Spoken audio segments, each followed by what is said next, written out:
अस्सलाम वालेकुम रहमतुल्लाहि वबरकातुहू। कर्नाटका के तमाम बाशिंदों को मेरे तरफ से ईद की बहुत बहुत मुबारकबाद देना चाहता हूँ। आप तमाम लोगों को पता है, पिछले साल की तरह इस बार भी पूरे हिंदुस्तान में और ख़ासकर कर्नाटका में कोविड की वबा जिस तरह से फैली है, आप तमाम लोगों को इस चीज़ का इल्म है। कर्नाटका गवर्नमेंट से, वक्फ बोर्ड से बहुत सारे सर्कुलर्स आए हैं। ख़ासकर कर्नाटका अभी लॉकडाउन में चल रहा है। इसमें कहीं पे भी किसी भी तरह की गैदरिंग करना, इकट्ठा होना मना किया गया है।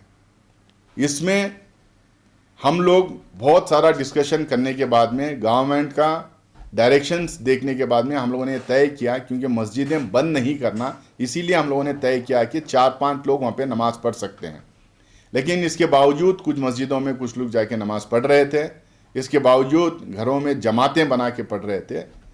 बहुत सारी जगह ये आर्ग्यूमेंट दिया जाता है, मस्जिद में जाने से कोरोना फैल जाएगा, क्या मस्जिद में नहीं जाने से कोरोना ख़त्म हो जाएगा। इस तरीके के आर्ग्यूमेंट्स कई लोग देते हैं। मैं सिर्फ उसको बहुत आसान और सिंपल ज़बान में मैं समझाना चाहता हूँ। कोरोना फैलता है लोगों के इकट्ठा होने से, एक दूसरे से मिलने से। अब हम लोगों को ये नहीं पता चलता कि जहाँ पे लोग इकट्ठा हो जाते हैं कौन इन्फेक्टेड है, कौन पॉजिटिव है, किसी को नहीं पता चलता। बिल्कुल नमाज़ पढ़ना चाहिए।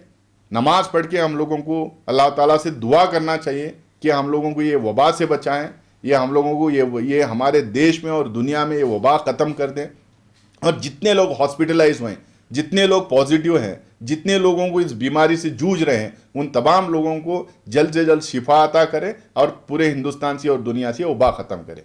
लेकिन इसके साथ साथ हम लोगों को, हमारी भी एक जिम्मेदारी है कि हम लोगों के साथ नहीं मिलें, दूरियां मेंटेन करें।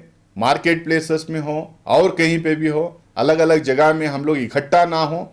इकट्ठा होने से कहीं से भी कोई इन्फेक्शन हमें लग जाता है, हम घर जाते हैं तो हमारी फैमिली को हम कोरोना फैलाते हैं, हमारी फैमिली से अगल बगल के घरों को कोरोना फैलता है। ऐसा करते करते शहर में कोरोना फैलता है, पूरे स्टेट में फैलता है, पूरे देश को फैलता है। हमारे देश के प्रति, हमारे मुल्क के प्रति, हमारे रियासत के प्रति और हमारे अपने शहर के प्रति, हमारी फैमिली के प्रति हमारी रिस्पॉन्सिबिलिटी है। इसीलिए हम खुद बचें और पूरे देश को हम बचाएं। फिर से एक बार मैं अपील करूंगा कि आप तमाम लोग ईद मनाएं। ईद में दुआओं में हम सबको याद रखें, पूरे देश के लोगों को और दुनिया के लोगों को याद रखें। घर में ईद मनाएं, घर में नमाज पढ़ें और घर में रहकर ये कोरोना जो बार बार फैल रहा है और ज़्यादा से ज़्यादा फैल रहा है, इसको हम रोकें। फिर से एक बार मेरे तरफ से, वक्फ बोर्ड के तरफ से, कांग्रेस पार्टी के तरफ से और मेरे पूरे फैमिली के तरफ से आप तमाम लोगों को ईद की बहुत बहुत मुबारकबाद। और अल्लाह हम लोगों को इस वबा से जल्द शिफा दिलाए और हम लोगों को बचाएं।